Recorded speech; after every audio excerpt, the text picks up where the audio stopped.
She never meant for the Alpha King to read that letter. In angry ink, she called him a tyrant and wished he'd trip over his own ego and fall from his tower. But instead of her friend, the message landed right in the Alpha King's hands. Now he is riding to the borders, not to punish an enemy, but to meet the wolf who dared to curse him. The ink was still fresh when Raella realized her mistake. She stared at the paper on the rough wooden table, the words written in anger pulsing under the faint candlelight, and her stomach twisted. Tyrant, arrogant, brute. Every adjective seemed to shout back at her, accusing her of recklessness. That was supposed to be a private rant, meant for Gareth, her childhood friend, who now served as a messenger in the lowlands. Gareth understood. He wouldn't judge, and he would keep a secret. But the letter was no longer there. Raella searched the table, the packed dirt floor, the basket where she kept bread and herbs. Nothing. The night wind slipped through the cracks in the cabin, making the candle flame dance, and she felt the cold crawl up her spine. She was sure she had left the letter there, folded, waiting for the right moment to deliver it. And now, it was gone. She closed her eyes, trying to reconstruct the afternoon. Lyanna Vorstag appearing out of nowhere at the tavern where Raella had been earlier, trying to figure out a way to get the letter to Gareth, flashing that perfect poisonous smile and asking if she could use the table for a moment while adjusting the straps of her armor. Raella had stepped out for a few minutes to fetch water from the well. When she returned, Lyanna was already gone. The realization struck her like ice. Lyanna had seen the letter. She had read the letter. And worse, she had taken the letter. Raella pressed her hands against the table, her nails digging into the wood. 10 years. 10 years since that viper destroyed her chance of joining the Royal Guard. And still it wasn't enough. She still wanted more. She still needed to humiliate her. Outside, the wind howled through the trees, and the wolf inside Raella stirred, restless, sensing something wrong in the air. She shut her eyes, trying to steady her heartbeat. But then she heard it. Footsteps, heavy, steady, deliberate. Not the footsteps of a farmer or a hunter. They were the footsteps of someone who had no need to hide, someone who didn't fear being heard. Footsteps of power. The cabin door shuddered under a hard blow. Raella froze. Another strike, stronger. The wood groaned, and then the door burst open, slamming against the inner wall. The cold wind rushed inside, snuffing out half the candles, and a shadow filled the doorway. Tall, massive, wrapped in a black cloak that moved like a living creature. Raella instinctively stepped back, her hand going straight to the dagger at her belt. But then the light of the full moon slipped through the open door, illuminating the intruder's face, and the whole world seemed to stop. It was him. Lucan Connell, the Alpha King. He stood under the doorframe, filling all the space, and Raella felt the air leave her lungs. She hadn't seen him up close since they were teenagers, but no memory could have prepared her for this, for the man he had become. Dark hair fell in wild waves to his broad shoulders, framing a face that looked carved from cold stone. A sharply defined jaw, a tense jawline, a straight nose, and the eyes. Raella's knees nearly gave out. Eyes the color of steel and silver, too bright, too intense to be ignored. He stepped inside, and the entire cabin seemed to shrink around him. Raella tightened her grip on the dagger, but she knew it was useless. Not against him. Not against an alpha. Lucan lifted his right hand, and between his long, strong fingers was a crumpled piece of paper. The letter. Riella's heart plummeted. "Does this belong to you?" His voice was low, deep, every word dragged out with a slow weight that made the air vibrate. Raella opened her mouth, but nothing came out. She recognized her own handwriting. The letter where she had called him a tyrant. Where she had written that she hoped he would trip over his own ego and fall from the castle tower. where she had written things she should never have put on paper. She swallowed hard, trying to summon a courage she didn't feel. But the words wouldn't come. Lucan took another step. The moonlight outlined the shape of his body, the broad shoulders, the heavy cloak, the cold gleam of the silver clasp at his chest. He didn't look furious. He looked controlled, dangerously controlled. "Your Majesty, it wasn't meant to," Raella stammered, her hands shaking beside her body. "You called me a tyrant." He read the exact phrase slowly, savoring each syllable, his eyes locked on hers like invisible claws. "And you added that you hope I trip over my own ego and fall from the castle tower." Rila slapped a hand over her mouth, horrified. Hearing the words spoken aloud, with that implacable, deep voice, was worse than any nightmare. Lucan stepped closer, and the ground seemed to tremble beneath her feet. There was more. Much more. He unfolded the letter, his eyes scanning it with a calmness that made Raella's blood turn to ice. Arrogant, impulsive, insensitive, cruel. Each word dropped like a stone into the silence of the cabin. He rules as if the kingdom exists to be crushed under his heel, not protected. Tears burned in her eyes, but she blinked them back fiercely. She would not cry, not in front of him. Not now. The letter wasn't for you," she whispered, voice breaking. "But it reached me." Lucan crushed the paper again, the restrained force making the muscles in his forearm bunch under the dark sleeve. "And now I am here." He was far too close now, close enough that Raella could feel the heat radiating from him, mixed with the scent of burnt wood. The wolf inside her responded instinctively, recognizing his dominance, and Raella had to fight the urge to lower her head, to bow, to submit. No, she wouldn't bow. Not to him. Not after everything. Lucan tilted his head, his gaze tracing her features with an intensity that made her skin burn. "You have courage, Raella Thorne." He spoke her name slowly, as though testing its weight on his tongue. Courage. Or stupidity. Raella lifted her chin, even with her heart pounding so hard it felt ready to burst. "If I were afraid of telling the truth, I never would have written it." Lucan's eyes gleamed, like silver flames lit in the dark. "The truth." He repeated it, his mouth curving into something that wasn't quite a smile. "Then tell me, Raella. Look me in the eyes without paper in between. Is that how you see me?" The silence that followed was deafening. Raella knew she should retreat, apologize, make up a lie, beg for mercy. But the rage she had swallowed for 10 years, the injustice, the humiliation of being branded weak, erupted all at once. Yes.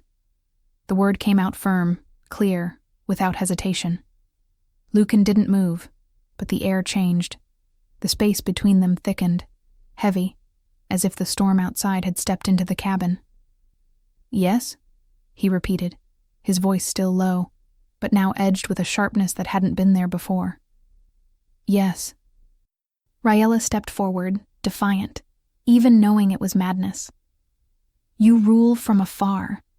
You have never stepped in the mud of this village. You have never seen children go hungry while the court dances in glittering halls. Your decrees crush those who already have nothing. Your patrols act like executioners. And if you consider yourself the alpha of everyone, then you should act like one, not just the king of those who live near the fortress." The words poured out in a single torrent, accusations built over years, and Raella couldn't stop. She didn't want to stop. "You surround yourself with nobles who only tell you what you want to hear. But I'm not a noble. I live here. I see what happens. And yes, Your Majesty, to me you are a tyrant." Silence. Absolute silence. Lucan didn't shout, didn't roar, didn't shove or threaten. He just stood there, eyes locked on her, and Raella realized, far too late, that she might have crossed a line she could never return from.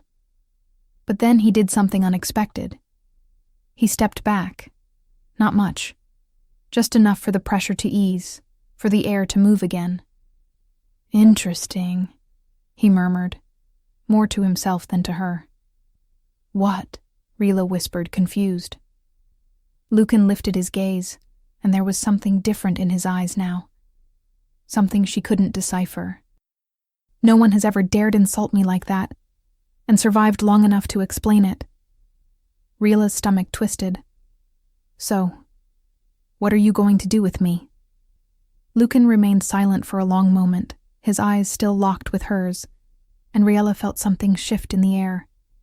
The anger she had expected to see wasn't there, nor the coldness, nor the disdain. There was something else. Something ancient. Something dangerous. I will think about what you said, he said at last, his voice still low, but no longer sharp. And then, I will return. He turned to leave, his cloak swirling behind him like a living shadow. But he stopped under the doorway. He didn't look back. He simply spoke, his words heavy with something that made Raela's heart tighten. You knew me before I was king, Raela, he said, his voice a rough whisper, almost swallowed by the wind. Before I was a tyrant. Before I was anything but a boy who just wanted someone to treat him as an equal. He left without waiting for a reply, and the door remained open, swinging in the wind. Riela stayed frozen in the middle of the cabin, trembling, not from the cold, but from something she could not name. The crumpled letter lay on the floor, abandoned, and she stared at it as if it were a snake ready to strike. Then she heard Aaron's voice, her younger brother, calling from the back room. Riela? What was that noise? She quickly shut the door, locking it, and leaned her back against the wood, struggling to steady her breathing. Nothing, Aaron. Just the wind. Go back to sleep. But she knew that wasn't true, and she knew he would return. The days that followed were strange. Riela woke each morning expecting soldiers to knock on the door, a summons, an arrest. But nothing happened. The village moved on with its usual routine. Hunters heading out at dawn, children playing near the well, women washing clothes in the stream. Everything normal, everything ordinary, until it wasn't. On the morning of the third day, Raela woke to anxious voices outside. She stepped out of the cabin barefoot, tying her silver hair into a quick braid, and saw a crowd gathered near the tavern. What's going on? She asked Marin, one of the village healers. Marin turned to her, eyes wide with disbelief. Hunters, from the crown. They arrived before dawn with wagons full of supplies. Grain, jerky, tools, and they said more is coming. Riela felt her stomach twist. From the crown? Yes, and there's more. Marin gripped her arm, her voice lowered, almost disbelieving. They brought healers too. Trained people, with herbs we've never seen here. They said they'll stay for a week to help the sick. Raela looked at the wagons, at the uniformed men unloading heavy sacks, at the women from the village watching with a mix of suspicion and hope. This wasn't a coincidence. It couldn't be. She returned to the cabin, closed the door, and leaned her forehead against the cold wood, trying to process what was happening. He listened. Lucan had heard every word she said. And now, he was doing something about it. But why? The answer arrived 3 days later, in the form of a royal guard warrior knocking on her door. Riela opened it slowly, her heart racing, and saw a tall man in polished armor, the Alpha's sigil engraved on his chest. He held a scroll sealed with red wax. Raela Thorne?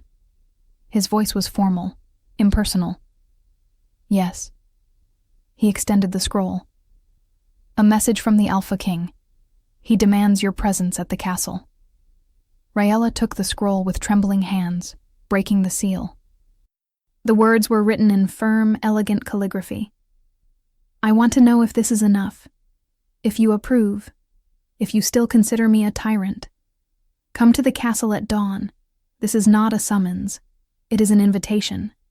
But I expect you to accept. Riella looked up at the warrior. "And if I refuse?" The man didn't smile, but something like respect flickered in his eyes. "Then he said he will come to fetch you himself. And believe me, madam, the Alpha King does not make visits twice." Riella closed her eyes, feeling the weight of the decision. Going to the castle meant returning to the place where she had been humiliated, where she had lost everything, where Lyanna still reigned as the perfect warrior, where every stone would remind her of who she once was and who she was never allowed to become. But not going meant leaving every question unanswered. Meant never discovering what lay behind the look in his silver eyes when he stepped back from her that night in the cabin.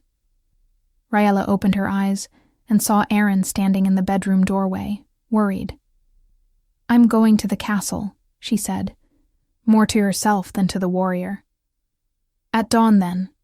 He nodded, turning to leave. "Wait," Riella called. "Why is he doing this?" The warrior paused, without turning. "It is not my place to answer that, madam. But I can say one thing. In 10 years serving the crown, I have never seen the Alpha King change decrees so quickly, nor send aid to the borders like this." Something struck him. Then he left, leaving Riella alone with the scroll in her hands and a whirlwind of emotions she could not name. That night, she barely slept. And when dawn finally came, Riella Thorne was ready. She put on the cleanest clothes she owned, tied her hair into a tight braid, took the sword she had kept since her youth, and strapped it to her back. It wasn't the armor of a royal guard warrior, but it was what she had. And if she was going to face Lucan Connell again, she would do it as herself, not as what he expected her to be. The royal guard warrior waited with 2 horses. The ride to the castle lasted the entire morning. Riella didn't speak, only watched the landscape change, dense forests giving way to open hills, small villages transforming into the massive stone walls surrounding the royal fortress. The castle was exactly as she remembered, larger than any structure she had ever seen, gray stone towers rising high enough to touch the clouds, black flags with the wolf crest snapping in the wind. She had entered that place once before, as a child, full of dreams. The path to the main gates dragged memories Riella wished had stayed buried.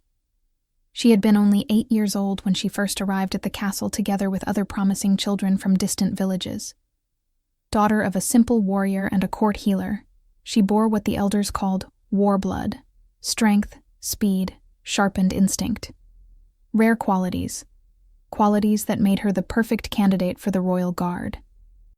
It was there, in the training fields behind the walls, that she met Lucan, the lonely prince no one dared to touch, whom she tackled to the ground in a sparring game and made laugh for the first time in months. They grew up together, trained side by side, shared secrets children were never meant to carry.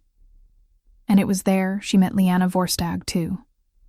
The commander's daughter, beautiful, talented, who smiled and swore friendship while calculating every move. At 14 years old, Riella was the favorite to join the guard, until the eve of the final trial. Lyanna offered her water, said it would calm her nerves. Riella drank, trusting. The next morning, she could barely stand. The doping herbs, used to control wolves in delirium, left her slow, dizzy, vulnerable. She was slaughtered in the arena, humiliated before everyone, branded weak, banished. She left carrying shame and the certainty she would never return. Then she lost her parents, her father in a hunt gone wrong, her mother to an illness no herb could cure. Only she and Aaron remained, her brother 6 years younger, who now trained exactly where she once dreamed of standing. Aaron, who would soon be officially accepted into the Royal Guard. Aaron, who achieved what she never had. And as the castle gates opened before her, Riella's chest tightened. It wasn't envy. It was pride tangled with pain. Pride for her brother. Pain for everything stolen from her, and for how broken she had left that place. Now she returned, but not as a subject, not as a weak wolf. She returned because the Alpha King himself requested her presence. The castle gates closed behind her with a heavy final sound, and Raella felt her stomach twist. The main courtyard was exactly as she remembered. Stones worn down by time, stables to the left, training yards to the right, and in the center, the wide staircase leading up to the great hall. Guards patrolled the ramparts, their eyes sharp on every movement, and Raella could feel the weight of their stares on her. She was not welcome. She was just one more person summoned by the Alpha King, and everyone knew such summons could end in only two ways, with a reward or with punishment. The warrior who had escorted her dismounted first and gestured for her to follow. Raella climbed down from the horse, adjusted the sword on her back, and lifted her chin. If she was going to walk in there again, she would do it with her head held high. Whatever came next didn't matter. They climbed the staircase in silence. The double doors of the great hall opened before them, and Raella had to fight the urge to stop. The hall was immense, with a high ceiling held up by black stone columns, stained glass windows filtering the sunlight into shades of red and silver, and at the far end, on a raised platform, the throne. Empty. But it wasn't the throne that caught her attention. It was the people. Royal Guard warriors lined the sides, polished armor reflecting the torchlight. Nobles talked in small clusters, their fine clothes a sharp contrast to the hall's austerity. And there, near one of the columns, standing as if she owned the place, was her, Lyanna Vorstag. Raella felt anger rise in her throat like bile. Lyanna looked even more imposing than the last time they had seen each other. Blonde hair braided in an intricate style, flawless armor, the posture of someone born to command. And when her eyes met Riella's, a thin smile curved her lips. It wasn't a friendly smile. It was the smile of a predator who had just realized her prey had walked into the trap of her own free will. Raella Thorne. Lyanna's voice echoed through the hall, far too smooth to be sincere. What a surprise to see you here. I thought you had sworn never to set foot in this castle again. Raella stopped in the middle of the hall, her gaze locked on Lyanna's, and had to use every bit of willpower not to lunge at her. Not here. Not now. Not with half the court watching. It wasn't in my plans, Raella replied, her voice steady. But I received an invitation I couldn't refuse. Lyanna tilted her head, feigning curiosity. An invitation? From the Alpha King? She let out a low laugh, shared by the nearby warriors. How very generous of him. I hope you haven't fooled yourself, dear. Invitations don't always mean what we imagine. Lyanna's eyes gleamed with dangerous satisfaction as she stepped closer to Raella, lowering her voice so only she could hear. You know, it was almost funny when I found that letter in the tavern. Her head tilted slightly, her smile widening. I recognized your handwriting immediately. So many insults. So much poorly contained rage. I thought to myself, what would the Alpha King say if he found out a common she-wolf from the border calls him a tyrant? Lyanna paused, savoring each word. So I took the letter, left it in his chambers with a very clear note explaining who had written those brave words. I thought he would have you arrested, or at the very least, ignore your existence forever. She stepped even closer, green eyes full of malice. But it seems my plan had an unexpected outcome. Her voice dripped poison. Who would have thought the king would be intrigued? That he would go to you? That he would bring you here? Lyanna gave a low laugh, but there was anger under the surface. So yes, Raella, I am the one who delivered your letter. And even so, here you are. But don't fool yourself into thinking that means anything. Raella felt anger explode inside her, her fists clenching so tightly her nails dug into her palms, but before she could answer, a deep voice sliced through the air like a blade. Lyanna. The entire hall fell silent. Raella turned her head, and felt the air leave her lungs. Lucan was coming down a side staircase, emerging from one of the upper corridors. He wore dark clothes, a black linen shirt fitted to his torso, reinforced leather trousers, heavy boots. He wasn't wearing armor, but he didn't need it. His presence filled the room in a way no armor ever could. Every step was measured, controlled, and his silver eyes were fixed on Lyanna with an intensity that made the air vibrate. "Your Majesty." Lyanna bowed at once, arrogance replaced by formal submission. Lucan descended the last few steps and stopped a short distance away, but his gaze never left Lyanna.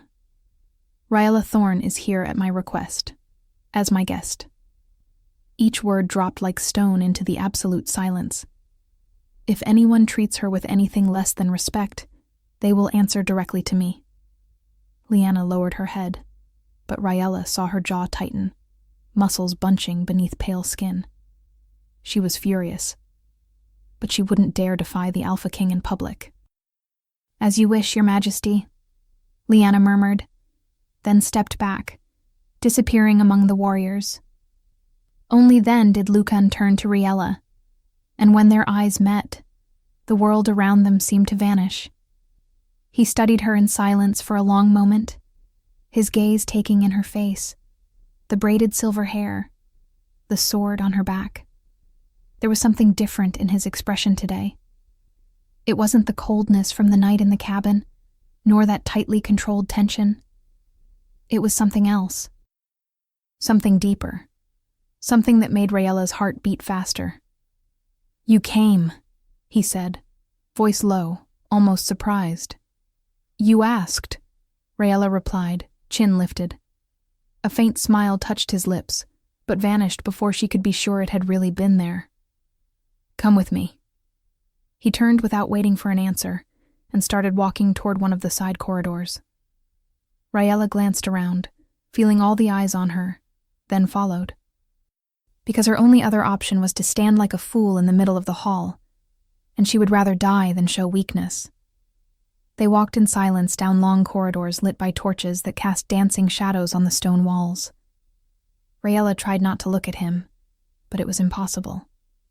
Lucan moved as if every step were calculated, every motion deliberate. No haste, no hesitation, just absolute control. And for the first time, Rhaella realized how exhausting that must be. Being watched all the time, expected to be perfect all the time, never allowed to fail. They stopped in front of a dark wooden door, and Lucan opened it, gesturing for her to enter first. Rhaella hesitated for a fraction of a second. Walking alone into a room with the Alpha King was not exactly wise, but then went in. Curiosity this time won over caution. The room was wide, but surprisingly simple.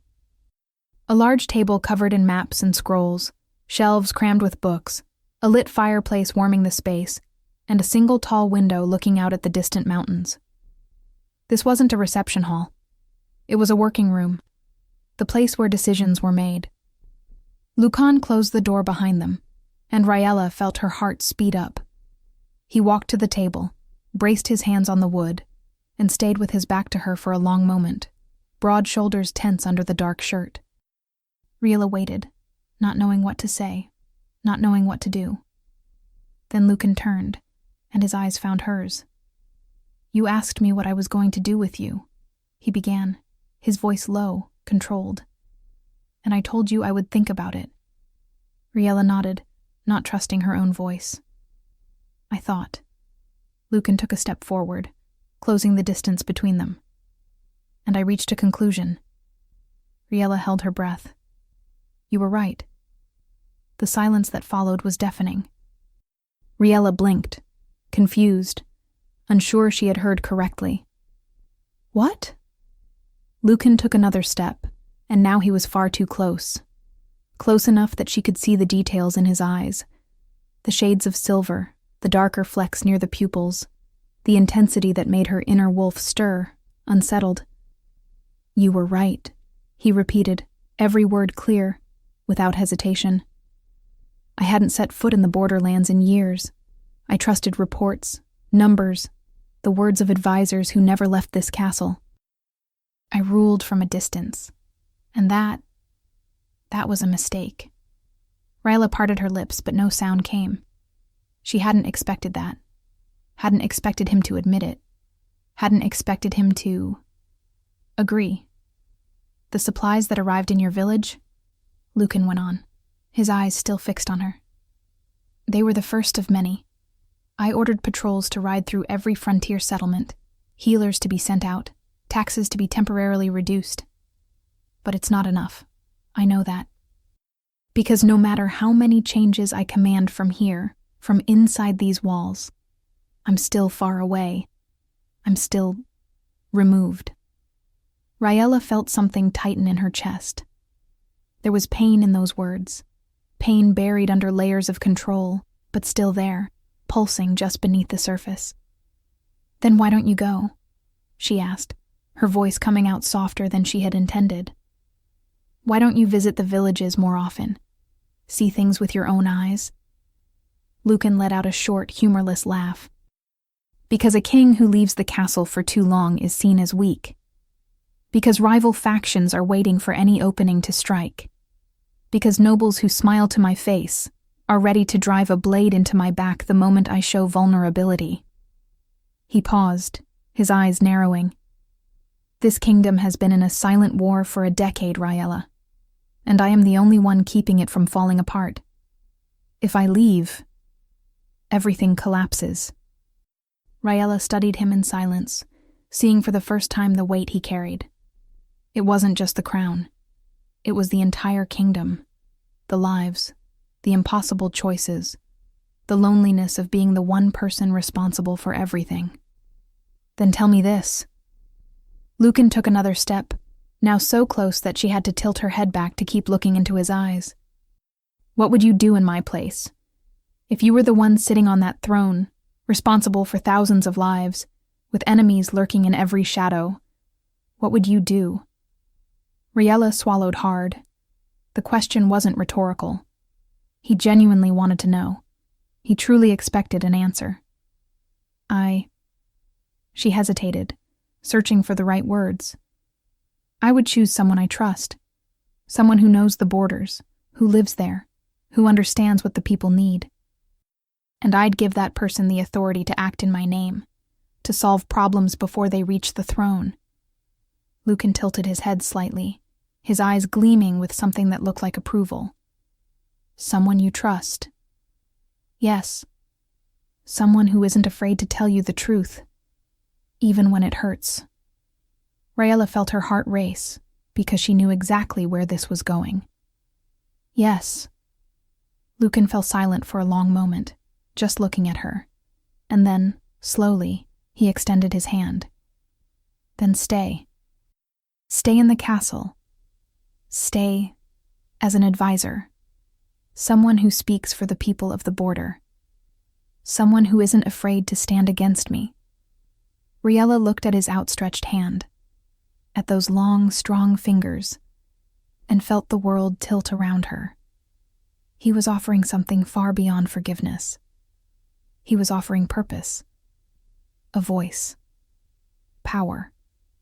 But accepting meant staying. It meant living in the same castle as Lyanna. It meant being near him every day. Far too near. Why me?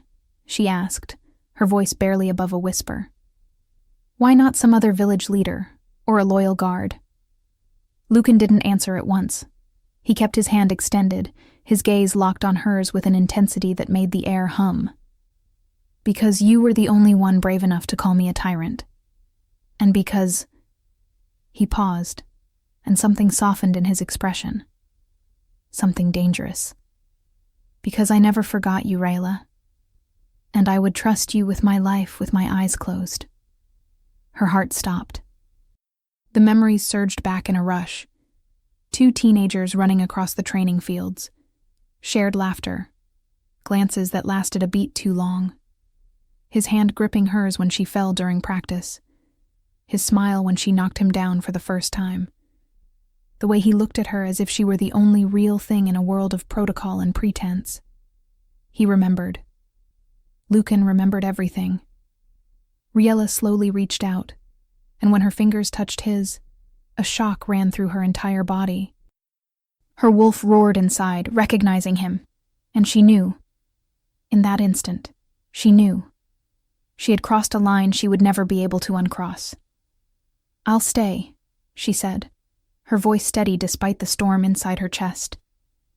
Lucan's fingers closed around hers, firm, warm, and he drew her a little closer. Not much, just enough to erase the space between them. "Then welcome back, Ryla Thorne," he murmured, his voice rough, his eyes still locked on hers.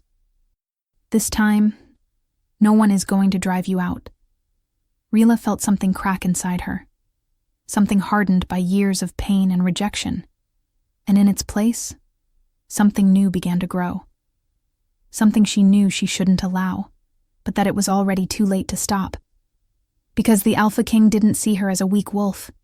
He saw her the way she had always wanted to be seen. The days that followed were a whirlwind. Ryella was given chambers in the castle, not in the servants' wing, but in one of the corridors reserved for advisors and important members of the court. The room was simple, but comfortable.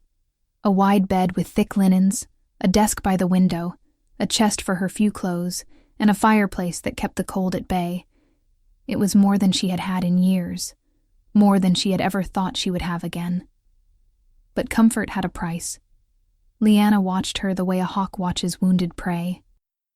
Every corridor Ryella walked down, every meal in the great hall, every meeting she attended at Lucan's side, those green eyes were always on her, studying, measuring, waiting for the perfect moment to strike. And Ryella knew, because she had known Lyanna long enough, that the strike would come. It was only a matter of time. But Lyanna wasn't the first to test her. The court was. At the first council meeting, Ryella stepped into the strategy room and felt the weight of noble, elder, and military stares. All men, all powerful, all used to being heard. And there she was, a wolf of common birth, with no title, sitting at the table because the Alpha King had ordered it so. One of the elders, Lord Vareth, was the first to question. "Your Majesty, with all due respect," he began, his drawling voice dripping condescension. "What exactly is Miss Thorne's role on this council? She has no formal military training, no knowledge of political strategies. She represents no noble house. What can she offer that we, who have served for decades, cannot?" The silence that followed was thick. Riella kept her face impassive, but inside her wolf was snarling, ready to bite. She had known this moment would come. She had known she would have to prove her worth. Knowing didn't make it easier. Before she could reply, Lucan spoke. "She can offer truth." Every gaze turned to him. Lucan sat at the head of the table, fingers laced in front of his face, cold eyes sweeping over each person present. "Truth," he repeated, voice low but loaded with authority. "Something this council has trouble providing. You tell me what you think I want to hear. Rila Thorne tells me what I need to hear, and that, Lord Vareth, is worth more than decades of politics." Vareth opened his mouth to protest, but one look from Lucan silenced him. "She stays, and she will be heard. Does anyone have any further objection?" No one spoke. Ryella felt a warm surge in her chest. Lucan hadn't just defended her. He had validated her presence, in front of everyone. The meeting went on, with discussions about patrol routes, reports of attacks along the borders, grain stockpiles for the winter. And when Ryella spoke for the first time, suggesting a change in the distribution of resources to prioritize vulnerable villages, everyone listened. Not because they wanted to, but because the Alpha King was looking at her as if every word mattered. When the meeting ended and everyone left, Ryella stayed behind, gathering the maps scattered over the table. She felt a presence behind her, and knew, without turning, who it was. "You didn't have to do that," she said, still facing the maps. "Do what?" Lucan's voice came from close by, far too close. "Defend me. I can speak for myself." He was silent for a moment, and then Raella felt his warmth at her back, so near that if she turned, their bodies would touch. "I know you can," Lucan murmured, his voice low, rough.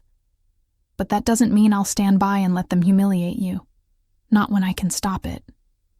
Raella closed her eyes, fighting the urge to turn, to face those silver eyes, to say things she shouldn't. Instead, she took a deep breath and stepped sideways, putting space between them. "Thank you," she said, finally looking at him. Lucan studied her in silence, and there was something different in his gaze now. Something that made Raella's heart beat faster. Something that wasn't just respect or gratitude. It was desire. And Raella realized, with a shiver running down her spine, that she felt the same. "Raella," he began, taking a step toward her. But before he could continue, the door swung open and Lyanna walked in, armor gleaming, expression carefully neutral. "Your Majesty, the guard captains require your presence. There has been an incident on the eastern border." Lucan didn't take his eyes off Raella for a long moment, then, reluctantly, nodded. "I'll be right there." He turned to leave, but paused in the doorway, glancing back. "Raella, we'll dine together tonight. I want your opinion on the new decrees." It wasn't a request, but it wasn't quite an order either. It was something else. And when he left, with only Raella and Lyanna remaining in the room, the air grew thick with tension. Lyanna approached slowly, that cold smile returning to her face. "You must be feeling very important," she said, her voice as soft as poison. "Sitting beside the Alpha King, heard by the council, living in rooms wolves like you should never be allowed to enter." Raella turned to face her, ice-blue eyes meeting Lyanna's green ones without a flicker of hesitation. "If my presence bothers you that much, Lyanna, you're free to take your complaints to the Alpha King. I'm sure he'll be very interested in hearing them." Lyanna stepped closer, the polite mask falling away. "You don't belong here. You never did. And no matter how he looks at you now with interest," she spat the word like a curse, "you're still the same weak wolf who was thrown out of here 10 years ago. Nothing has changed." Raella swallowed down the anger burning in her throat, but she didn't back away. "You're wrong," she said, her voice low and steady. "Everything has changed, and you know it. That's why you're afraid." Lyanna narrowed her eyes. "Afraid? Of you?" "Afraid he'll see in me what he never saw in you." Raella stepped closer, shrinking the distance between them. "Authenticity." The slap came quickly, but Raella was quicker. She caught Lyanna's wrist in midair, her fingers closing hard around the delicate bone, and for a moment, the two of them stood there, frozen, eyes locked, two she-wolves on the edge of shifting. "Don't test me," Raella hissed. "Not here, not now. Because this time, Lyanna, I will fight back." She released her wrist with a shove, pushing Lyanna back, and walked out of the room without looking over her shoulder. Her heart thundered in her chest, her hands trembled with adrenaline, but Raella didn't stop. Not until she reached her chambers, locked the door, and pressed her back against the cold wood. Only then did she allow herself to feel the anger, the pain, the memory of everything Lyanna had taken from her, but also something new, the sense that, for the first time in 10 years, she was finally ready to face her past. Dinner would take place in his private chambers. Raella received the message from a servant in the middle of the afternoon, a folded note sealed with the Alpha's crest in black wax. The words were simple, direct. "My chambers, at sunset. We need to talk away from curious eyes." She read the note 3 times, trying to decipher the tone behind the words, but it was impossible. Lucan was pure control. Even on paper, he revealed no more than he intended. When the sun began to sink on the horizon, painting the sky in orange and purple, Raella did the best she could with what she had. She loosened her braids, letting her hair fall in natural waves down her back. She put on the cleanest tunic she owned. Dark gray, simple, but cut in a way that made her feel less like a refugee and more like a woman. When she knocked on the Alpha King's chamber door, her heart was pounding so hard, Raella was sure he would hear it from the other side. The door opened, but it wasn't Lucan who greeted her. It was one of his personal servants, who gave a quick bow and led her inside. The chambers were larger than she had imagined. Not ostentatious, but imposing. A wide sitting room with a lit fireplace, shelves packed with books and scrolls, a table already set for two, and at the back, a half-open door that led to what seemed to be his bedroom. Everything in shades of gray, black, and silver. Everything reflecting exactly who Lucan was. He was standing near the window, looking out at the distant mountains, his silhouette cut out against the golden light of evening. He was dressed more simply than during the day, a black linen shirt, dark trousers, no cloak, no armor. He looked younger like that. When he heard her footsteps, he turned. And for a moment, he just looked at her. His eyes traveled over Raella's face, her loose hair, the way the tunic fell across her shoulders, and something in his expression shifted. Something that made the air grow thicker. "You came," he said, voice low. "You asked," Raella replied, echoing the words from the day before. A faint smile touched his lips, and then Lucan gestured toward the table. "Sit. I promise I won't bite." Raella arched a brow. "You're an alpha wolf. Biting is part of your nature." Lucan let out a low, rough laugh, and the sound reverberated in Raella's chest in a way she hadn't expected. "Touché." They sat at the table, and Raella noticed there were no servants around, just the two of them. The food was already laid out: fresh bread, roasted meat, vegetables, wine. Simple, but plentiful. Lucan poured wine for them both, and when their fingers brushed by accident as he handed her the cup, Raella felt a jolt of electricity shoot up her arm. "Thank you," she murmured, gripping the cup more tightly than necessary. Lucan leaned back in his chair, his eyes still on her, and Raella realized he had no intention of starting to eat. He wanted to talk, really talk. "Do you remember the first time we saw each other?" he asked suddenly. Raella blinked, surprised by the question. "In the training grounds. You were 8. So was I." "You knocked me down," Lucan said, and there was something close to amusement in his voice. "Right in front of all the instructors. The prince, flat on his back in the mud, and a silver-haired girl on top of him, laughing." Raella felt a smile tug at her lips. "You asked for it. You said you wanted to see if I was really strong. And you were." Lucan leaned forward, resting his elbows on the table. "You always were, even when they tried to make you believe the opposite." Raella's smile faded. The memory of the trial, the sabotage, the humiliation, surfaced like a wound that had never fully healed. "I tried to defend you," Lucan said, his voice turning more serious.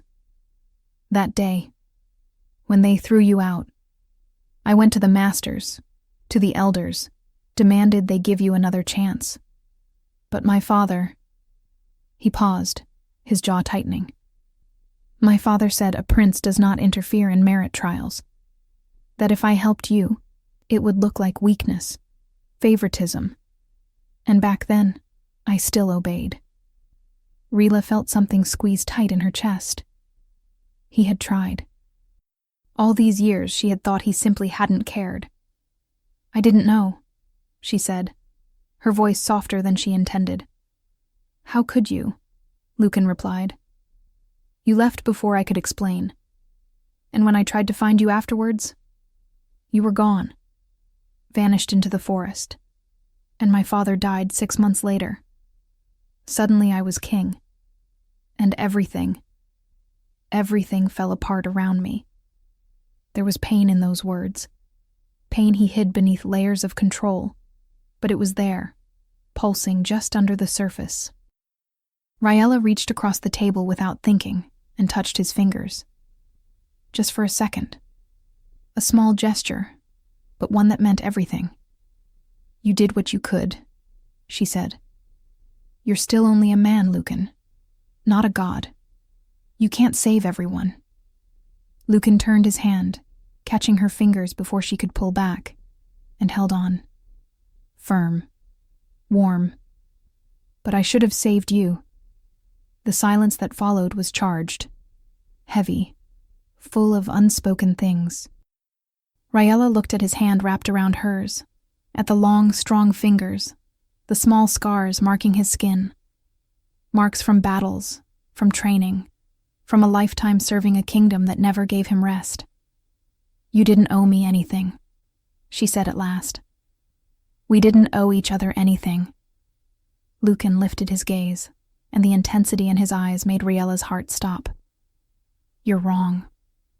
He stood, still holding her hand, and pulled her up with him. Raella obeyed without thinking, her body reacting before her mind, and suddenly she was on her feet, far too close to him, her breath shallow. "I owe you 10 years, Lucan murmured, his voice rough. 10 years you spent thinking you weren't good enough. 10 years believing the world had rejected you. And I let that happen. It wasn't your fault," Raella whispered. But the words came out weak, empty of conviction. "It was." Lucan stepped closer, and now their bodies nearly touched. "Because I knew you were strong. I always knew. And still, I didn't fight hard enough. I didn't push hard enough. And you paid the price." Raella felt tears burn behind her eyes, but she blinked them away, refusing to let them fall. "So what do we do now?" she asked, her voice breaking. "How do we fix 10 years of injustice?" Lucan lifted his free hand and touched her face, his fingers tracing along her jaw, then sliding up to brush aside a stray strand of silver hair that had fallen over her eyes. "We start over," he said, his gaze locked on hers. "Here, now, no lies, no masks, just the two of us." Raella's heart was pounding so hard she could feel it in her temples, her throat, every place her body pulsed with life. His hand was still on her face, warm, steady, and she knew that if she didn't step back now, she would cross a line there'd be no returning from.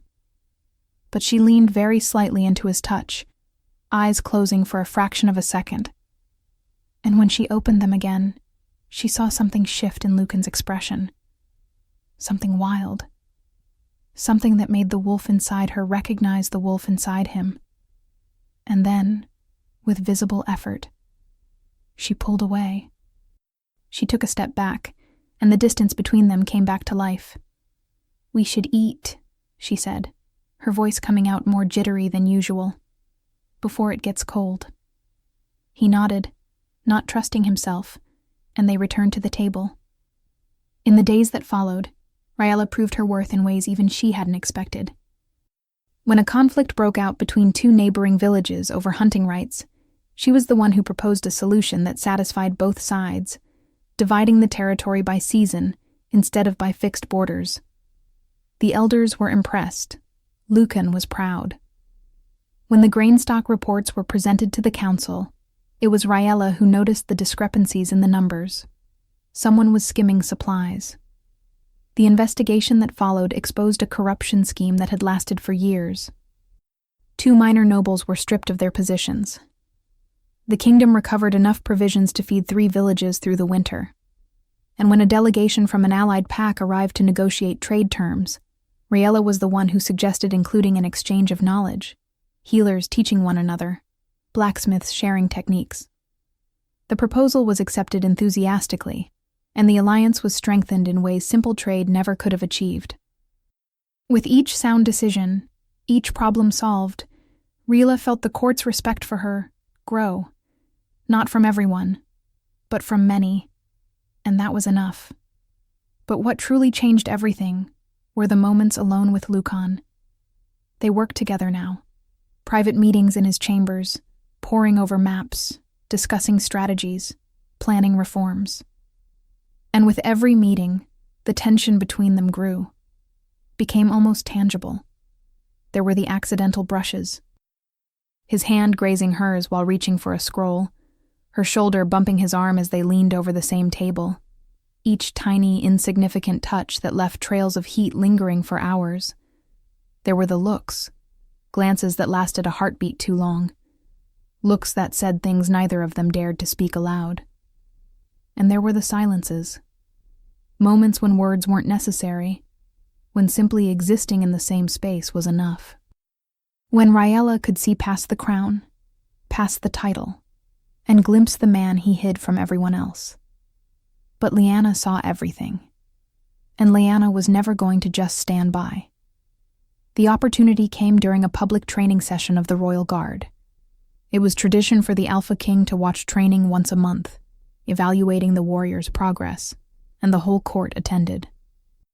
Raella was among the spectators, watching from the stone stands, when she saw Aaron, her brother, in the arena, facing an opponent bigger and more experienced than he was. Aaron was good, very good, fast, agile, with sharp instincts, but his opponent was brutal. And when the blow came, a direct hit to the jaw, Aaron went down. Raella shot to her feet instinctively, her heart hammering, but Aaron pushed himself up, spat blood, and went back to the fight. The crowd cheered. He had proven he wouldn't give up easily. When training ended, Aaron was declared fit to advance to the next level. He was closer than ever to being officially accepted into the Royal Guard. Raella started down to congratulate him, but before she could reach him, Lyanna cut across her path. "Impressive," Lyanna said, her green eyes gleaming with something Raella couldn't quite read. "Your brother is strong, maybe even stronger than you were." Raella clenched her fists. "Aaron is going to join the Guard because he deserves it. Not because of favoritism, not because of politics, on merit." "Of course." Lyanna smiled, but there was no warmth in it. "On merit. Just like you're on the council on merit. Not because the Alpha King looks at you like he wants to devour you every time you're in the same room." Raella felt her blood boil. "Careful, Lyanna. Your jealousy is showing." Lyanna stepped closer, lowering her voice so only Raella could hear. "Jealousy?" She let out a low laugh. "Sweetheart, I don't envy you. I pity you. Because you really think this is going to last. That he's going to choose you. But when the claiming moonball comes, when he has to announce his Luna in front of the whole kingdom, in front of all the elders, in front of every ancient law." Lyanna tilted her head. "Do you honestly think he'll choose a she-wolf with no title, no lineage, nothing but an insulting letter and a few good ideas?" The words cut deep. Deeper than Raella wanted to admit. Because Lyanna was right about one thing.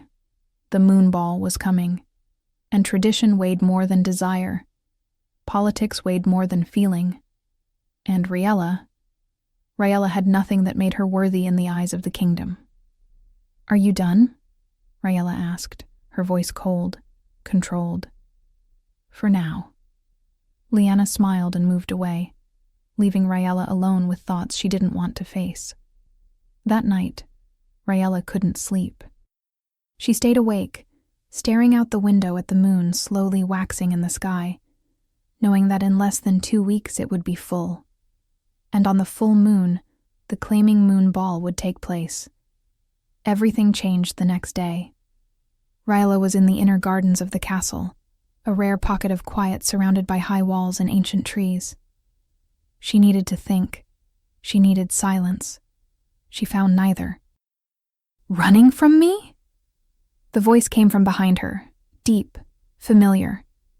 And Raella turned to find Lucan standing under the stone arch that opened into the garden.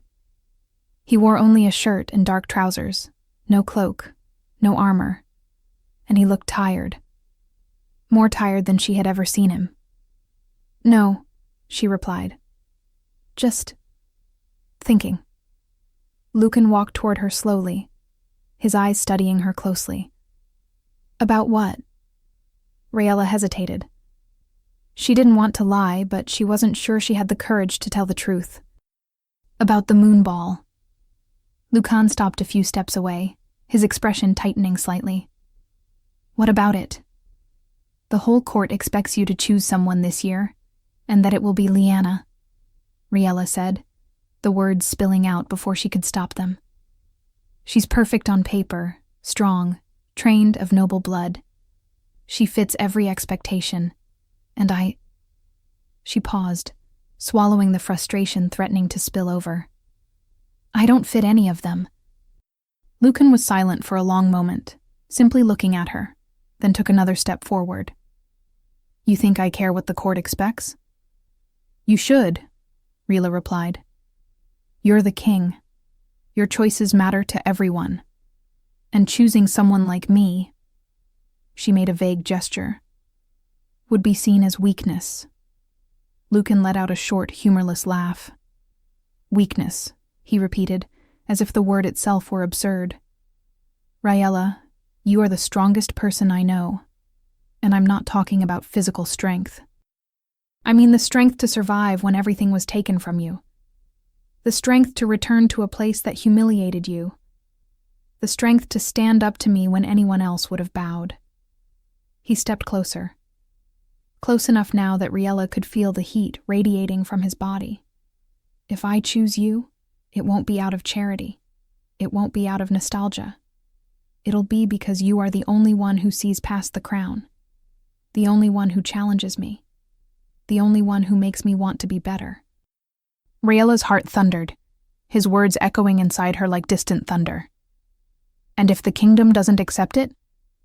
Then the kingdom will have to learn to accept it, Lucan said, his voice low, firm.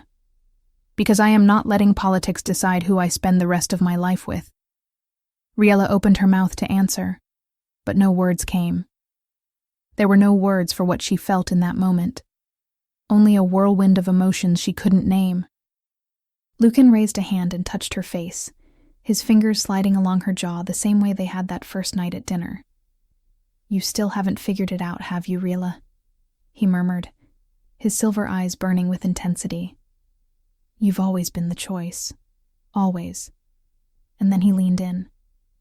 Raella felt the world slow down, his face drawing closer, those silver eyes locked on hers, his warm breath brushing her lips. For a heartbeat, panic swallowed her.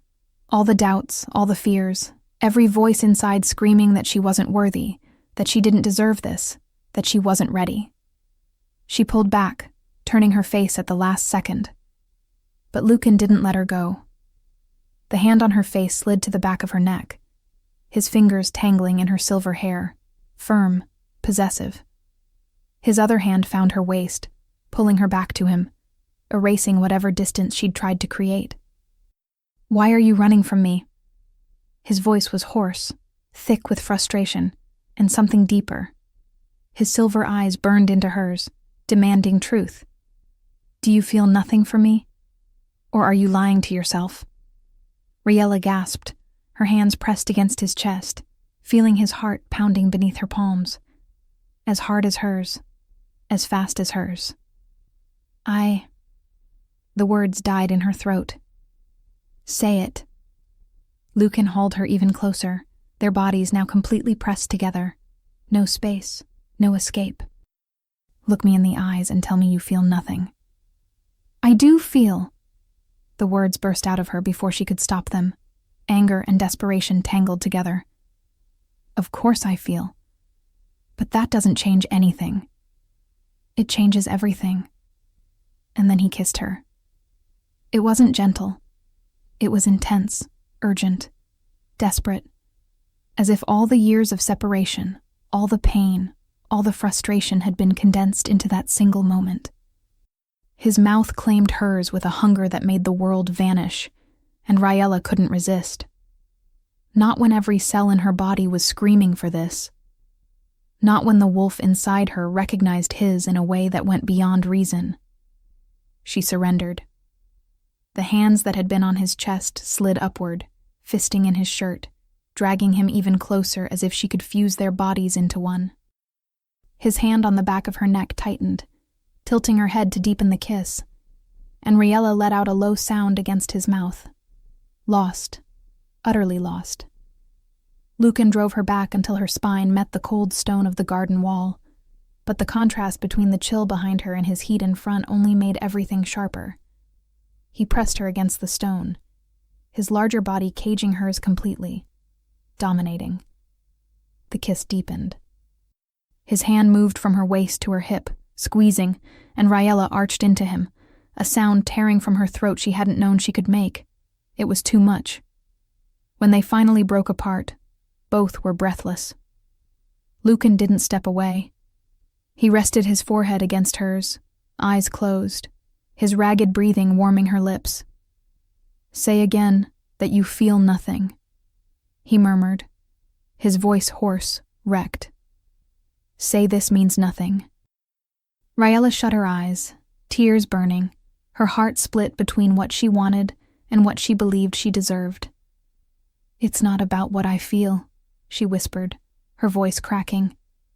"It's about what the kingdom sees, about who I am in their eyes."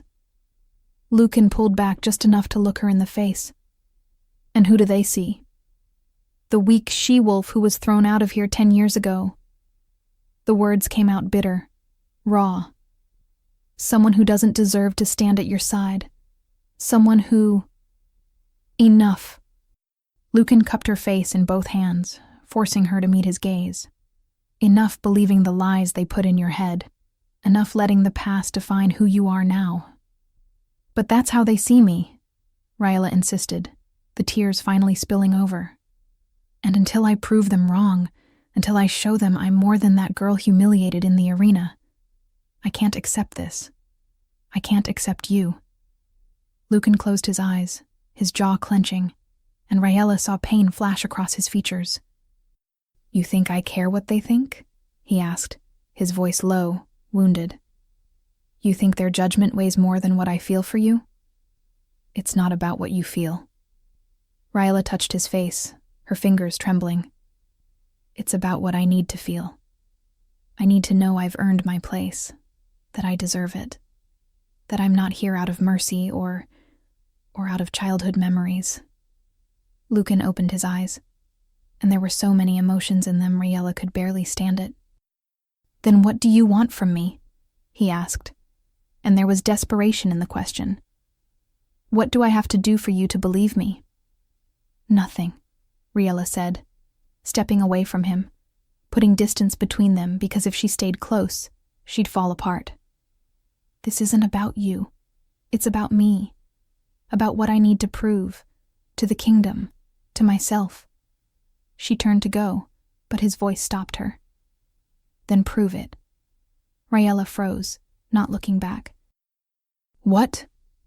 "Prove it," Lucan repeated, his voice thick with restrained emotion. "Show the kingdom who you really are. Show them the woman I see, the warrior, the leader, the force that refuses to bow." He paused, and when he spoke again, his words were almost a whisper. "But Riella, don't make me wait forever." Riella left the garden without answering, because she didn't trust her own voice. Because she could still taste him on her lips, still feel his heat against her body, still feel the imprint of his hands on her skin. And that night, alone in her chambers, her fingers brushing over lips swollen from his kiss, she understood the truth. She loved him.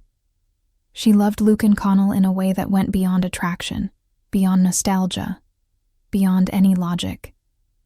But love wasn't enough. Not in this world. Not in this kingdom. If she wanted to stand at his side, she would have to earn her place. Not with words, not with counsel, but with actions the entire realm would be forced to acknowledge. And she would do it, no matter the cost. The opportunity came sooner than she expected. 3 days later, during an emergency council meeting, news arrived. A rival pack had crossed the kingdom's borders and attacked a supply caravan in the eastern region. There were injured. There were dead. And among those in the caravan, was Aaron. Ryla felt her blood turn to ice. "How long until we can send troops?" Lucan asked the commanders, his voice hard. 4 hours, Your Majesty, maybe 5. We need to organize. There's no time, Ryla cut in, rising to her feet, and every gaze swung to her. If we wait 4 hours, anyone still alive won't be by then. Lord Vareth frowned. And what do you suggest, Miss Thorne? That we send unprepared warriors? I suggest that I go, Ryla said, her voice steady. Now, with a small, fast group. We can get there in 2 hours if we push the pace. The silence that followed was heavy. Lyanna spoke first, her voice dripping false concern. With all due respect, Ryla, you're not a fully trained warrior. Going to the front like that would be suicidal. Ryla turned to her, her eyes like ice. My brother is out there. I'm going to get him, with or without permission. Lucan stood, his expression dark. No. Ryla spun toward him, stunned. No? No. Lucan repeated, his gaze locked on hers with scorching intensity. You're not going alone. If you go, I'm going with you. The council erupted in protests. The Alpha King couldn't go to the front. It was too risky. It was reckless. It was enough. Lucan's voice sliced through every other, and silence dropped back into place. Prepare the horses. Ryla and I leave in 10 minutes. Anyone who wants to come with us, meet us in the stables. Anyone who doesn't, stay and pray we return. He left the chamber without waiting for a reply, and Ryla followed. But when they reached the empty corridor, Lucan caught her by the arm, turning her to face him. Don't do this, he said, his voice low, rough. Don't throw yourself into danger for my brother? Ryla finished, yanking her arm free. He's all I have left, Lucan. I'm going after him, and you're not going to stop me. Lucan clenched his jaw, and for a moment, Ryla thought he would forbid her by force. But then he sighed, running a hand through his dark hair. Then at least let me protect you. Ryla looked at him, saw the genuine worry in those silver eyes, and felt something melt inside her. Fine, she said softly. Together then. Lucan nodded, and together they went to prepare for the fight. The ride was brutal. 16 warriors joined them, Lyanna among them, because refusing would have meant admitting cowardice. They rode through the forest, pushing the horses past their limits, and with every minute that passed, Ryla felt fear tighten more sharply in her chest. Aaron was out there, wounded, maybe dying. And if they did not get there in time? No. She could not think about that. She could only ride. Lucan was at her side, his face set in concentration, but every now and then his gaze slid to her, checking, making sure she was all right. And every time their eyes met, Ryla felt the echo of that kiss. His taste still burned on her lips. The feel of his hands on her body still seared her skin. But this was not the time for that. This was the time for war. They reached the site of the attack when the moon was at its highest point in the sky. The smell of blood hit Ryla before she even saw the carnage. Iron, death, terror. The caravan was in ruins, wagons overturned, supplies scattered, bodies on the ground. And there were still rival wolves there. 6 of them, huge, shifted, surrounding the survivors who were huddled behind improvised shields. Among the survivors, Ryla saw Aaron, standing, bleeding, holding a broken sword, shielding 3 children behind him. Her heart almost stopped. Now! Lucan roared, and the order echoed through the forest. The warriors leaped from their horses in motion, shifting into half-wolf forms before even hitting the ground. Ryla jumped, feeling the change tear through her, bones cracking, muscles expanding, claws sprouting. It was not a full shift, but it was enough to fight, enough to kill. She hit the first rival wolf before he could react, claws ripping into his flank, teeth finding his neck. Hot blood burst into her mouth, and she spat it out, already turning to the next. The battle was pure chaos. Riella fought like she had never fought before. Every movement was instinct, every strike survival. She guarded the wounded, tackled a wolf that tried to drag a child away, dodged an attack that would have torn out her throat. And then she saw Lyanna. Lyanna fought with deadly precision, every move calculated, perfect. But her eyes were on Riella, watching, measuring. And when a rival wolf turned to attack Riella from behind, Lyanna saw it, and she hesitated, just for a second, long enough for the wolf to leap. But Lucan was faster. He appeared out of nowhere, intercepting the attack, slamming the rival wolf down with a force that made the ground shake. And the roar that tore from his throat made everyone in the clearing freeze. The roar of an alpha. The rival wolves backed away on instinct, their nature recognizing a superior power. And then, seeing the battle was lost, they fled. They vanished between the trees, leaving only death and destruction behind. Riella dropped to her knees, the shift reversing, her body shaking from exhaustion and adrenaline. She was covered in blood. Hers, the enemy's. She did not know. Everything hurt. Everything burned. Riella! It was Aaron. He ran to her, dropping the broken sword, and wrapped her in a hug that nearly knocked her over again. "You're insane!" he yelled, laughing and crying at the same time. "Completely insane! What were you thinking coming here?" Riella gripped her brother tightly, feeling the tears finally fall. "I was thinking about coming to get you, idiot." But then a shadow fell over them, and Riella lifted her eyes to find Lucan standing there. He had returned to human form, but his eyes still glowed with the yellow of the wolf, and they were fixed on her with an intensity that made the air vibrate. "You're hurt," he said, his voice coming out rough, far too controlled. Riella looked down and saw the deep gash on her arm, blood running down her pale skin. She had not even noticed. "It's nothing." "Nothing?" Lucan's voice rose, and suddenly he was kneeling in front of her, his hands holding her injured arm with a gentleness that clashed with the fury in his eyes. "You could have died. That wolf was about to tear your throat out if I hadn't—" He stopped, closing his eyes, his jaw clenching violently. Riella touched his face with her free hand, forcing him to look at her. "But I did not die. I'm here. I'm fine." Lucan opened his eyes, and what she saw there stole her breath. It was not just concern, not just fear. It was despair. Absolute terror at the thought of losing her. "You can't do this to me," he whispered, his voice breaking. "You can't make me feel this, and then throw yourself in front of death like it doesn't matter." "It does matter," Riella said, her fingers tracing along his jawline. "It matters because there were people here who needed saving, because my brother was here, because it was the right thing to do." Lucan pressed her hand to his face, closing his eyes. "You're impossible." "I know."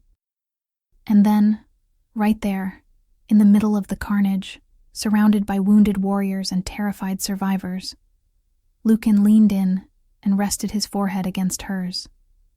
It was not a kiss, but it was more intimate than any kiss could have been. It was surrender. It was acknowledgement. It was him silently admitting that she had won. Not just the battle, but his heart as well. The ride back to the castle was slow and careful. They could not push the pace with so many wounded, and Riella refused to leave anyone behind. At each makeshift camp along the way, she was the first to dismount, the first to fetch water from the nearby stream, the first to kneel beside those who were bleeding. Her hands, still trembling from battle, cleaned wounds with a care that contrasted sharply with the ferocity she had shown hours earlier. She tore strips from her own dress to make bandages when proper cloth ran out. She held the hand of an older warrior, while a healer cauterized a deep cut in his shoulder, offering silent comfort as he squeezed her fingers until it hurt. There was a child, no more than 5 years old, who would not stop crying, searching for the mother who had not survived the attack.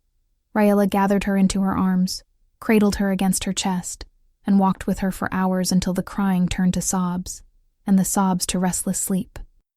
She did not let go even when her arms began to ache. She just kept walking. Lucan watched it all in silence. Every act of kindness, every moment of sacrifice. And with each passing hour, he saw more clearly what he had always known. This woman was not just strong. She was extraordinary. The warriors saw it too. Aaron, despite his own injuries, stayed by his sister's side the entire way, helping wherever he could, and the pride in his eyes was impossible to hide. Other warriors of the guard, some who had doubted her before, some who had laughed when she arrived at the castle, now looked at her with something close to reverence. When they finally passed through the castle gates, a crowd was waiting for them. Nobles, servants, guards, all eager to know what had happened. And when Lucan dismounted and turned to help Raella down, the gesture did not go unnoticed, nor did the look they shared, nor the way his fingers lingered on hers a heartbeat longer than necessary. The entire court saw it, and the entire court understood. But Raella knew that seeing was not the same as accepting, and there was still something she needed to do, a truth that needed to be brought into the light. 3 days later, she entered the elders' hall with a scroll in her hands and determination in her eyes. "I demand a hearing," she said, her voice echoing through the silent chamber. The elders, veteran wolves who served as the kingdom's supreme council, watched her with expressions ranging from surprise to curiosity. "On what matter, Miss Thorne?" asked the eldest Elder Dravos. "On an injustice committed 10 years ago. On sabotage. On how I was branded a weak she-wolf based on lies."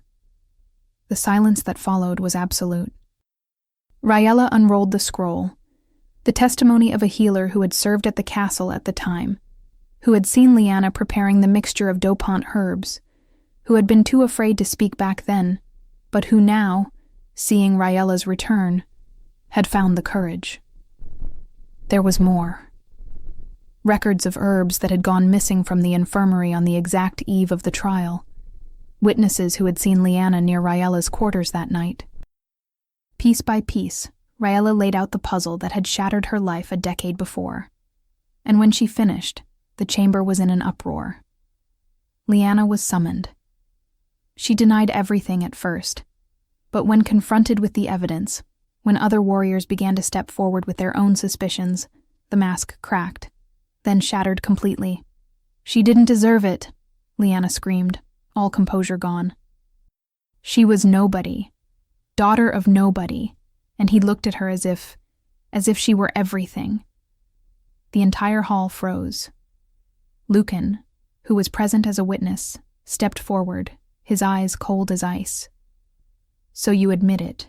You admit you sabotaged the trial, that you stole the chance she had earned, that you lied to the entire kingdom." Lyanna looked around, seeing there was no escape, and then, for the first time, lowered her head. "Yes, I admit it." The elders' verdict was unanimous. Lyanna Vorstag would be stripped of her position in the royal guard, her honors revoked, her name struck from the merit rolls. She would not be banished. She was still the commander's daughter. But she would never again serve in any position of power. And Raella was officially declared innocent. More than that. The elders publicly apologized for the injustice committed, but Raella did not want just apologies. She wanted action. "I want permission to train young wolves from the borderlands," she said. "I want children like me, from distant villages, from simple families, to have a real chance to prove themselves. No favoritism, no sabotage, only merit." The elders exchanged glances, then nodded. Granted. And it was in that moment, as Raella left the elders' hall with her head high and her heart light for the first time in 10 years, that she realized. She had proved herself, not just to the kingdom, but to herself. The claiming moon ball was always held under the full moon of the 10th month. The entire castle spent days preparing. Halls were decorated with white and silver flowers. Torches were lit in every corridor. Musicians were summoned from the most distant villages. The whole court would attend. There was no choice. It was tradition. It was law. Riella spent the day in her chambers, trying to steady the nerves threatening to devour her. She did not know what Lucan would decide. She did not dare assume. Because even after everything, the kiss, the battle, the way he looked at her saying things words could not, there was still the possibility he would choose the safe path, the political path. Someone who brought alliances, who soothed nobles, who... A knock at the door cut off her thoughts. Riella opened it to find a maid holding a bundle wrapped in silk. "From the Alpha King, my lady," the maid said with a curtsy. "With instructions that you wear this tonight." Riella took the bundle with trembling hands, and once the maid had gone, opened it. Inside was the most beautiful dress she had ever seen. It was not ostentatious. It was not covered in jewels or excessive embroidery. It was simple, elegant, perfect. Dark blue fabric that seemed woven from moonlight, with white details on the long sleeves and the hem that brushed the floor. The neckline was modest but feminine, and when Riella held it against her body, she saw it would frame every curve without ever being vulgar. There was more in the bundle. A necklace. A silver pendant shaped like intertwined branches in a design that resembled the roots of an ancient tree. And a note. "Wear this, and come prepared to change everything." Riella pressed the note to her chest, feeling tears prick her eyes. He was going to choose her. Lucan Connell, Alpha King of Therith, was going to choose her. The great hall was packed when Riella entered. Hundreds of people, nobles, warriors, representatives of allied pacts, elders, all dressed in their finest, all waiting for the announcement that would change the kingdom. Riella walked slowly, feeling the eyes on her, hearing the whispers. The musicians played a soft melody, and the full moon shone through the stained glass windows, bathing everything in light. And then Riella saw him. Lucan stood at the top of the platform beside the throne, and when his eyes found hers across the crowd, the world stopped. He wore formal dress, a black tunic with silver detailing, a heavy cloak over his shoulders, the obsidian crown on his head. He looked every inch the Alpha King. Imposing. Powerful. Untouchable. But the way he looked at her, there was nothing untouchable in that gaze. It was pure desire. Pure certainty. Riella stopped in the center of the hall as the crowd parted to let her pass, and waited. The elders approached the platform, carrying the ceremonial chalice, etched with runes no one knew how to read anymore. Elder Dravos raised his hands, and the hall fell silent. On the full moon of the 10th month, under the blessing of the ancestors, the Alpha King announces his choice. His solemn voice echoed, "Let the chosen she-wolf present herself." The silence was deafening. The entire hall expected a name to be called, expected Lucan to point, to indicate. But he did none of that. Instead, he descended the steps of the platform, slowly, deliberately, and he walked straight to Riella. The whispers erupted around them, but Riella did not hear them. She only saw him, only felt her heart pounding so hard it seemed ready to burst. Lucan stopped in front of her, and for a long moment just looked at her, as if memorizing every detail, as if he wanted this moment to last forever. Then he held out his hand. "Riella Thorne," he said, his voice low but carrying through the hall's perfect acoustics. "Border she-wolf, warrior with no title, the woman who called me a tyrant and made me want to be better." He paused, and the faintest smile touched his lips. "Do you accept being my Luna, my mate, under the blessing of the moon?" Riella felt the tears finally fall, but they were not tears of sorrow. They were tears of relief, of joy, of a love so deep it barely fit inside her chest. Yes.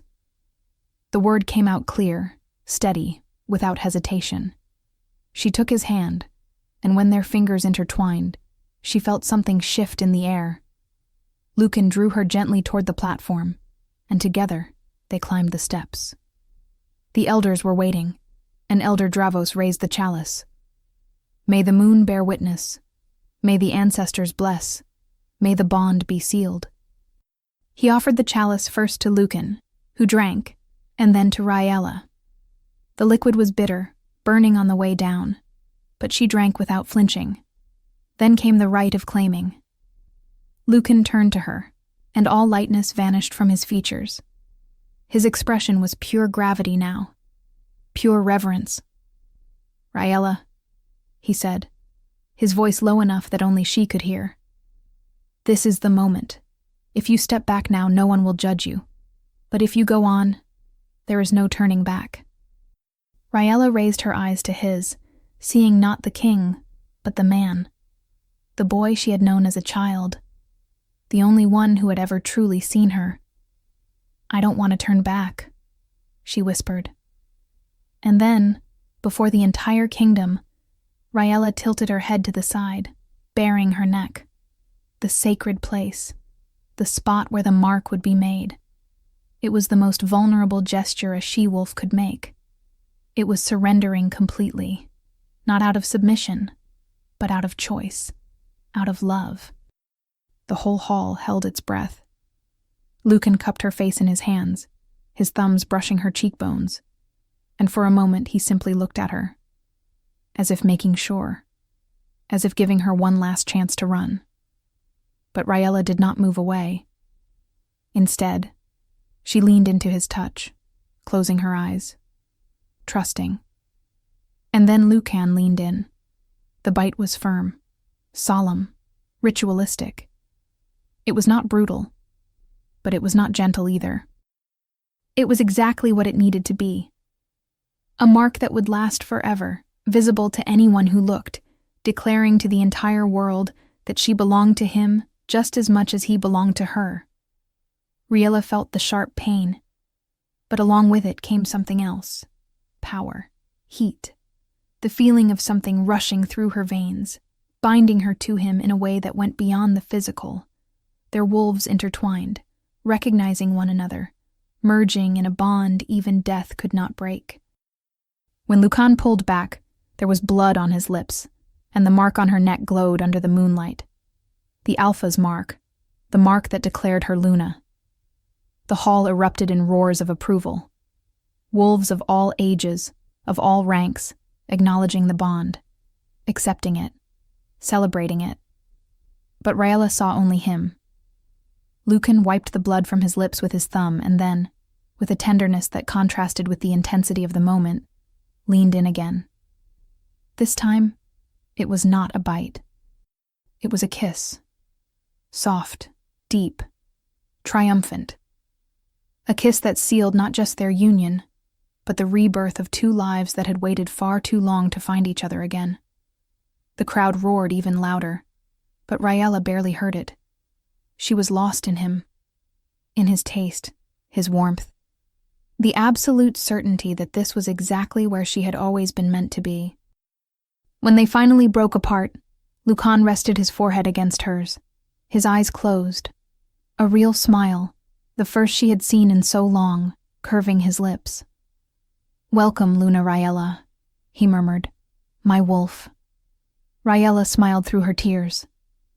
"Welcome back to my heart, Lucan," she whispered, "where you never truly left."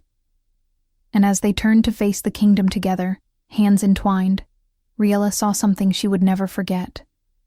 Warriors bowing, nobles inclining their heads. And even those who had doubted, who had questioned, who had called her unworthy, even they acknowledged her now. Because she had not earned her place through lineage, not through title, not through politics. She had earned it through strength, through courage, by being exactly who she was, without apology, without bowing, without accepting less than she deserved. Raella Thorne was no longer the weak she-wolf. She was the moon wolf, the Alpha King's Luna, and the entire kingdom would have to accept it. The weeks that followed the moon ball were a time of transformation. Rila refused to sit still while there was work to be done. She traveled to the borderlands, leading healing parties, coordinating patrols, teaching young wolves how to defend themselves. Her name spread through the villages before official news could. The moon wolf who fights beside us. The Luna who walks in the mud at our side. The warrior who didn't forget where she came from. Whole villages began to thrive under her attention. Children who once went hungry now had food. The sick, who had once died without care, now had healers. Young wolves who never would have had a chance to train now learned at her side. When she returned to the castle for a public assembly, the hall was packed not only with nobles, but with common folk. Farmers, hunters, healers, blacksmiths, all wanting to see the Luna who had defended them. And when Raella entered with Lucan at her side, the applause was deafening. Veteran warriors bowed in respect. Mothers brought their children forward to thank her. Elders who had once doubted her now greeted her as an equal. And Lyanna was there, at the back of the hall, with no armor, no rank, nothing but her shame. And when her eyes met Raella's, there was no hatred left, only defeat. The recognition that she had lost, not just Lucan, but the chance to become something greater than her own ambition had ever allowed. By tradition, Lyanna was required to kneel and offer formal salute, acknowledging Raella not only as a fighter, but as her superior in spirit and worth. It was a rare gesture, humiliating, but necessary. And there, before the entire kingdom, Lyanna knelt. She bowed her head, and she acknowledged. Raella looked at her for a long moment, and then did something no one expected. She held out her hand. "Stand up," she said, her voice clear. "You were wrong. You paid the price. But the past is gone. Now choose. Do you want to be defined by what you did, or by what you can still become?" Lyanna lifted her gaze, stunned, and for a moment it seemed she would refuse. But then, slowly, she took the offered hand, and stood. Not as a friend, not as an ally, but as someone who had been given a second chance she did not deserve, but that maybe, just maybe, she could learn to honor.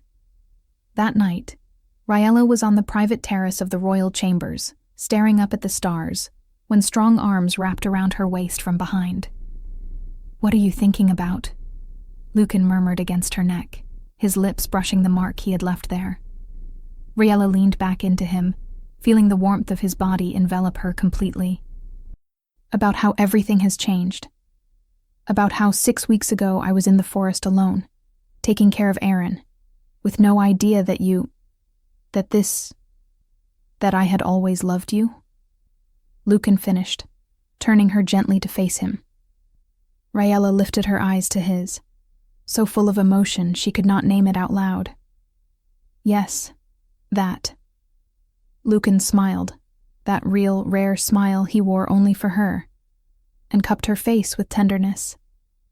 "I spent 10 years trying to fill the void you left behind. Nothing worked. Because there was no one like you, no one who made me feel alive." He leaned in, pressing his forehead to hers. "You called me a tyrant, and you were right. I was. But you made me want to be more, to be better, to be worthy of you." Raella pressed her hand to his chest, feeling his heart beating strongly beneath her palm. "You were always worthy. You were just lost, like I was. And now?" "Now." Raella smiled, rising up on her toes. "Now we're exactly where we're meant to be." And when they kissed there under the stars, there were no more doubts, no more fears. There was nothing left but the two of them, and the love that had survived time,